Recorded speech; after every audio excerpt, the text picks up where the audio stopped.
Hello student, मैं पूनम श्रीवास्तव रचना शिक्षण प्रशिक्षण केंद्र जौनपुर से।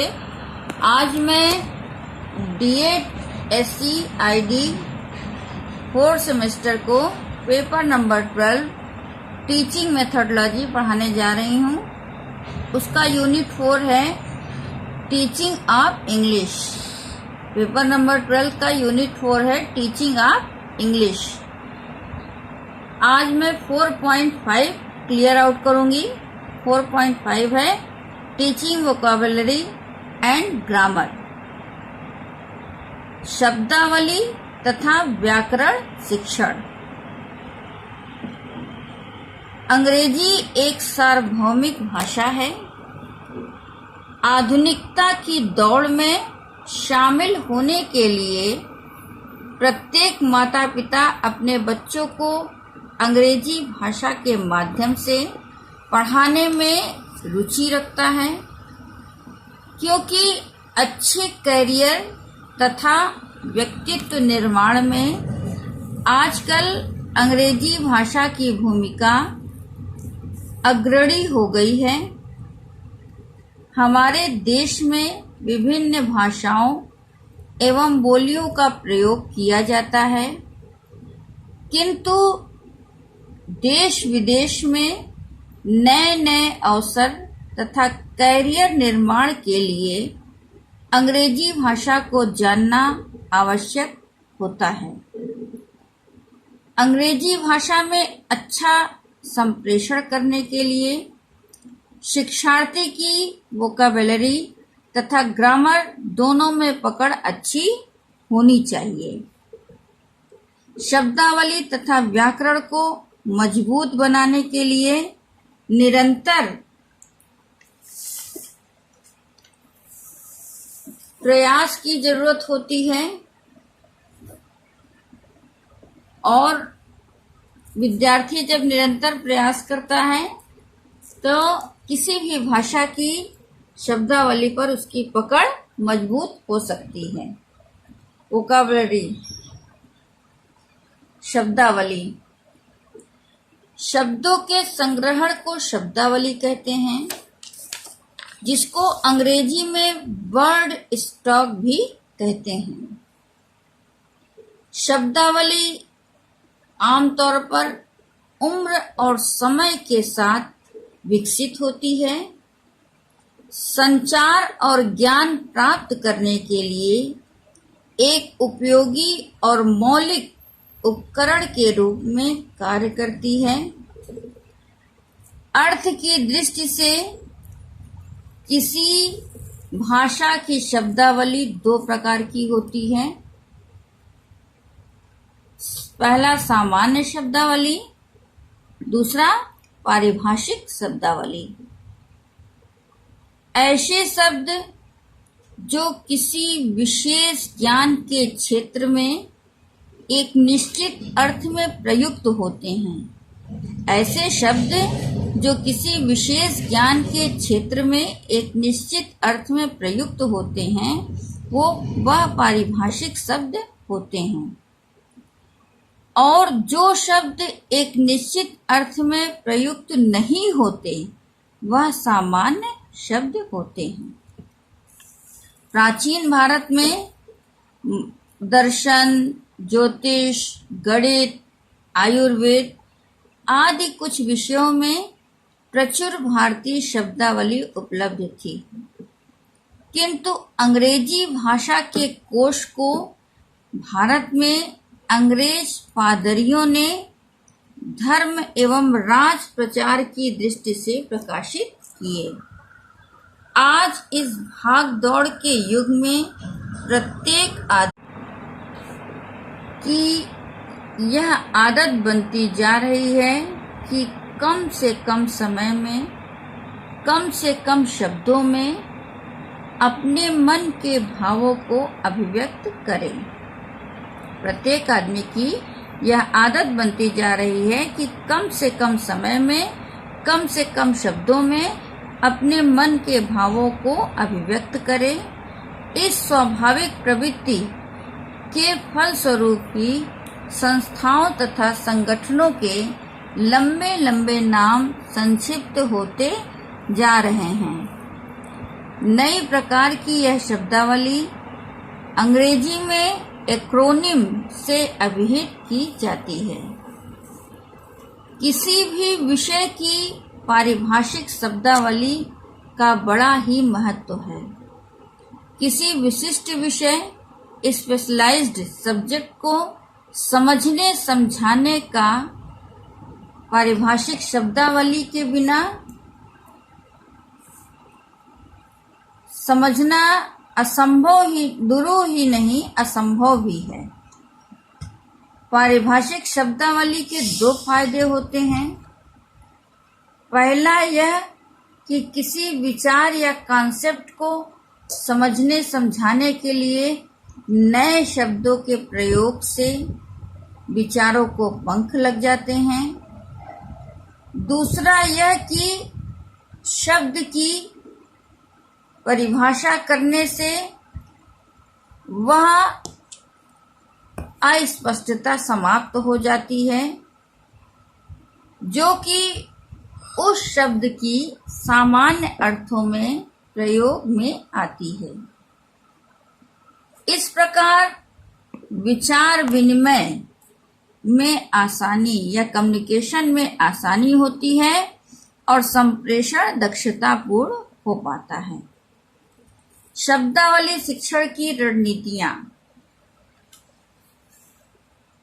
अंग्रेजी भाषा की शब्दावली सीखने, उसका उपयोग करने और याद रखने में शिक्षक को शिक्षार्थी की मदद करनी चाहिए, क्योंकि कभी कभी शिक्षार्थी को अंग्रेजी के अध्याय को पढ़ने में भी कठिनाई होती है और कई बार शब्दों को पढ़ने तथा उसके अर्थ को समझने में भी शिक्षार्थी को कठिनाई होती है। ऐसी स्थिति में शिक्षक को सदैव शिक्षार्थी का मार्गदर्शन करना चाहिए। जैसे पहला, शिक्षार्थी को पहले से ज्ञात शब्दों के साथ समानताएं दिखाकर। दूसरा, चित्रों का उपयोग करते हुए शब्दों के अर्थ का अनुमान लगाने में शिक्षार्थी की मदद करके। तीसरा, मूक अभिनय करके। एक बार नया शब्द या वाक्यांश सीख लेने का मतलब यह नहीं है कि शिक्षार्थी उसे याद रखेगा और उसका उपयोग कर सकेगा। शिक्षार्थी को सीखने के लिए हमेशा शिक्षक की मदद की आवश्यकता होती है। नई शब्दावली को शिक्षार्थी कैसे याद करे तथा उपयोग में लाए, इसके लिए शिक्षक के मार्गदर्शन की आवश्यकता होती है। यदि समय समय पर नए शब्दों को शिक्षार्थी याद करे तथा उसकी पुनरावृत्ति करे तो वे अपने अंग्रेजी भाषा के ज्ञान में सुधार कर सकते हैं तथा अंग्रेजी भाषा में बेहतर ढंग से प्रदर्शन कर सकते हैं। ग्रामर, व्याकरण शिक्षण। मनुष्य एक सामाजिक प्राणी है। विचारों के आदान प्रदान के लिए कुछ सार्थक ध्वनि प्रतीकों को अपनाया। ये ध्वनि प्रतीक ही भाषा कहलाए। मनुष्य एक सामाजिक प्राणी है। उसने विचारों के आदान प्रदान के लिए कुछ सार्थक ध्वनि प्रतीकों को अपनाया। ये ध्वनि प्रतीक ही भाषा कहलाए। कालांतर में भाषाओं के सर्वमान्य रूपों का विश्लेषण कर उनमें कुछ नियम निकाले गए। ये नियम ही भिन्न भिन्न भाषाओं के अपने व्याकरण के अंग हैं। व्याकरण ऐसा शास्त्र है जो यह बताता है कि किस वाक्य में कौन सा शब्द कहाँ रहना चाहिए। व्याकरण भाषा के सर्वमान्य रूप का संरक्षण करता है। व्याकरण भाषा के सर्वमान्य रूप का संरक्षण करता है। व्याकरण का अर्थ एवं परिभाषा। व्याकरण की शिक्षा भाषा शिक्षण का अनिवार्य एवं महत्वपूर्ण अंग है। व्याकरण की शिक्षा भाषा शिक्षण का अनिवार्य एवं महत्वपूर्ण अंग है। व्याकरण भाषा का दिशा निर्देशन करता है और उसे सरलता से अपेक्षित लक्ष्य तक पहुंचाता है। व्याकरण वह शास्त्र है जो भाषा से संबंधित नियमों का ज्ञान करता है। किसी भी भाषा की संरचना का सिद्धांत अथवा नियम ही उसका व्याकरण है। किसी भी भाषा की संरचना का सिद्धांत अथवा नियम ही उसका व्याकरण है। भाषा यदि साध्य है तो व्याकरण उसका साधन है। व्याकरण का अर्थ है व्याम क्रियन्ते। व्याकरण के द्वारा किसी भी विषय को स्पष्ट रूप से प्रस्तुत किया जा सकता है। व्याकरण भाषा का ही एक रूप है। व्याकरण को भाषा न कहकर भाषा का ही एक रूप कहा जाता है। परिभाषा। पतंजलि के अनुसार महाभाष्य में व्याकरण को शब्दानुशासन कहा है।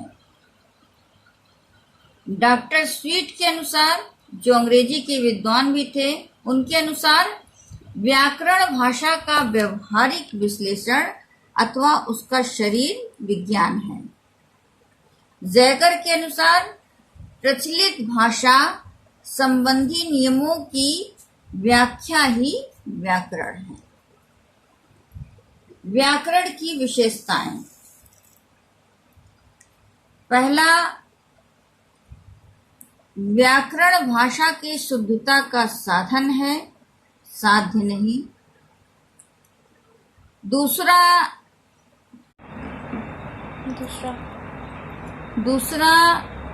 व्याकरण भाषा का अंगरक्षक तथा अनुशासक है।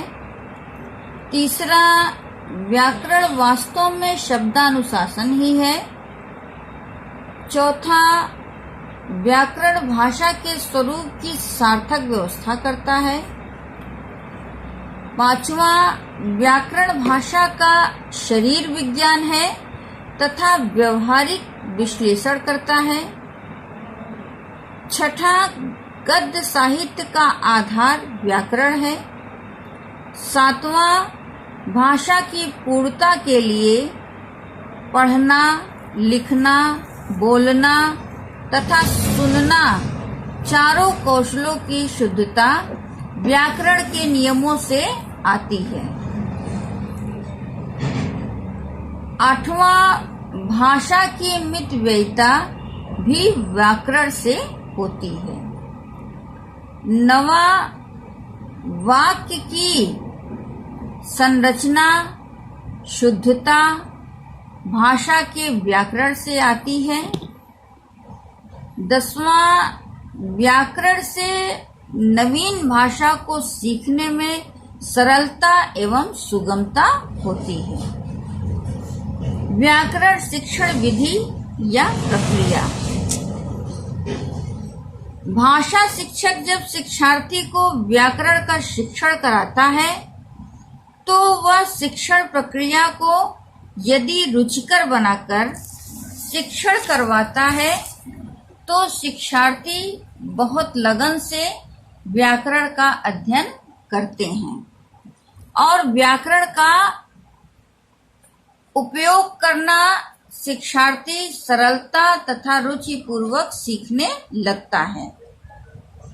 शिक्षक व्याकरण का शिक्षण कराते समय रोचक व आकर्षक विधि द्वारा ज्ञान कराते हुए ध्वनि, वर्तनी, वचन, शब्द, लिंग, क्रिया, काल आदि विकारों को दूर करने का प्रयास करते हैं तथा विभिन्न सोपानों जैसे उदाहरण, प्रश्नोत्तर, नियमीकरण इत्यादि के द्वारा शिक्षार्थी को समझाने का प्रयास करता है।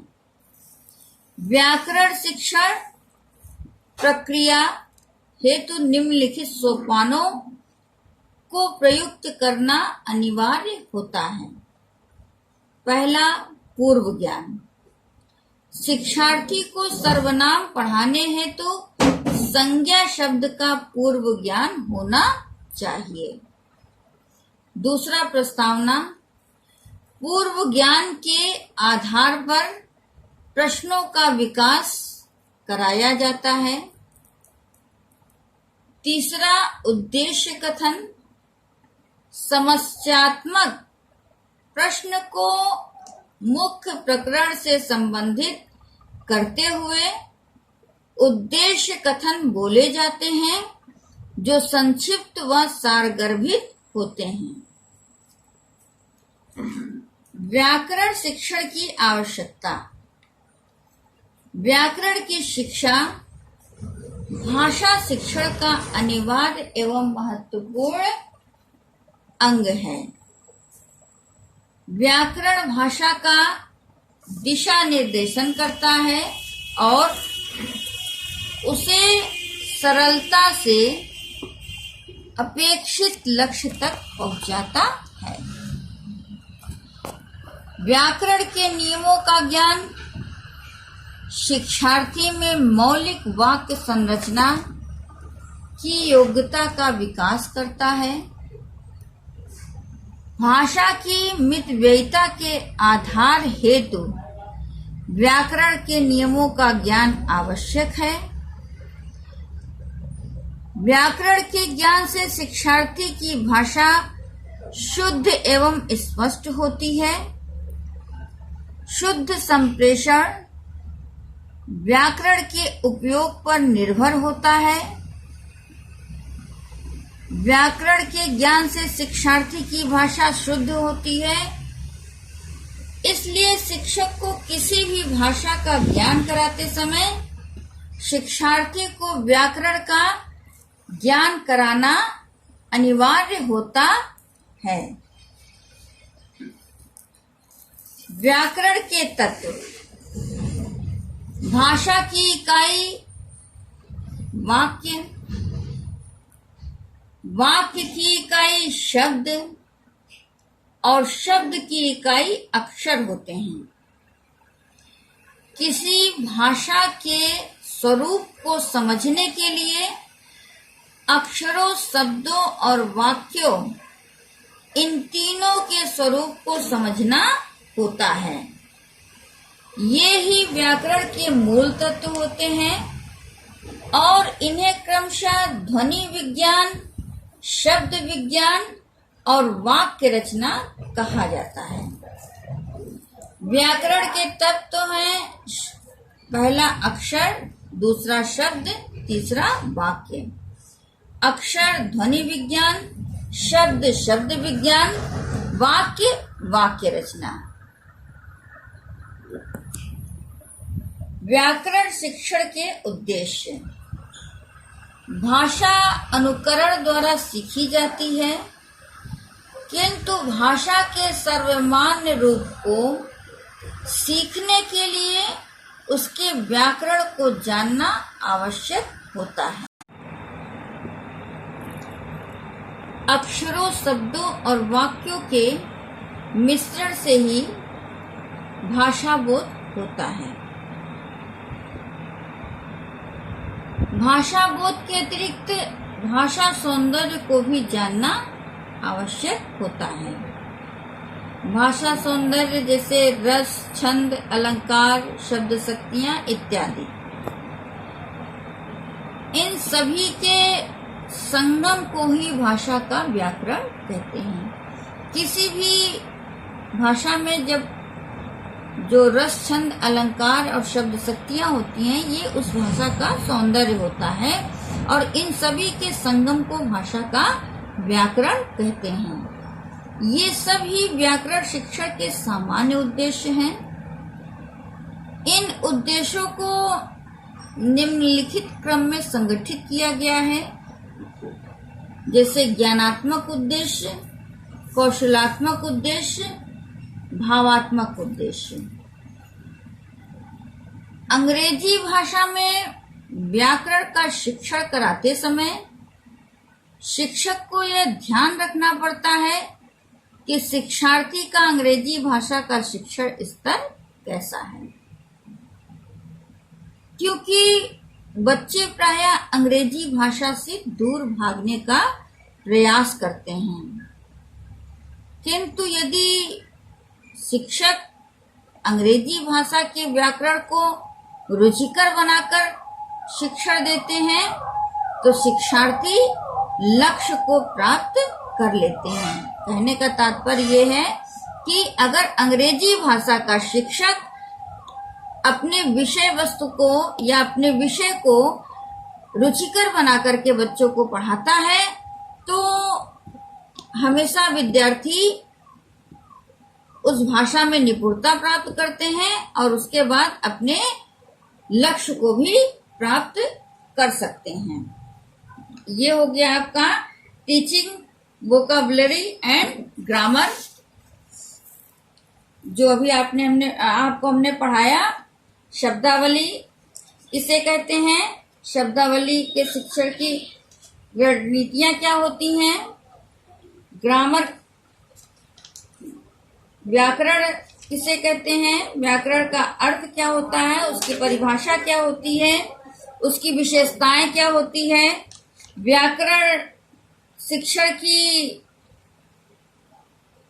विधि क्या होती है, प्रक्रिया क्या होती है, व्याकरण शिक्षण की आवश्यकता क्यों होती है, ये सारी चीजें अभी मैंने आपको पढ़ाया।